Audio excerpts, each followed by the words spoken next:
ఈరోజున ఎన్ని కుటుంబాలు దేవునికి సంబంధం లేకుండా, దేవునితో సహవాసం చేయకుండా, సాతానుడితో సహవాసం చేస్తూ, లోకంతో సహవాసం చేస్తూ, పాపముతో సహవాసం చేస్తూ కుటుంబాలు విచ్ఛిన్నమైపోతున్నాయి.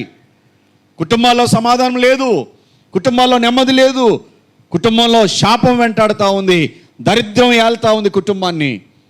రకరకాల శ్రమలు, బాధలు, కష్టాలు కుటుంబాన్ని, మనుషుల్ని పట్టి పీడిస్తూ ఉన్నాయి. కారణం ఏంటంటే దేవునితో సంబంధం లేదు, కుటుంబీకులకి దేవునికి సహవాసం లేదు.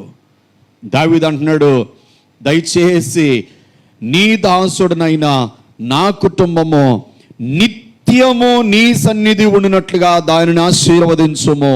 ఎప్పుడు ఉండాలట దేవుని సన్నిధిలో? అమ్మా ఎప్పుడు ఉండాలట?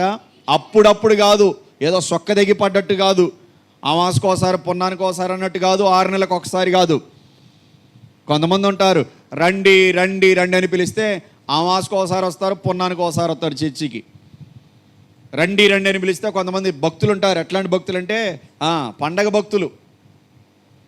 అయ్యగారి మాట కాదనలేక, అమ్మగారి మాట కాదనలేక, లేకపోతే కుటుంబీకుల యొక్క వేధింపులు తట్టుకోలేక రమ్మని పిలుస్తున్నా, ఏదో ఒకసారి పోయేద్దాం, కిస్మిస్ పండగకి పోయేద్దాంపా. పండగ భక్తులు. 6 నెలలకు ఒకసారి, సంవత్సరానికి ఒకసారి వచ్చే భక్తులు కాదు కాదు కాదు. దావీదు అట్లా కోరుకోవట్లే. దావీదు కోరుకున్నది ఎట్లానంటే, నా కుటుంబం నిత్యము నిత్యము నీ సన్నిధిలో ఉండాలయ్యా. My family should be in your presence always Lord, always.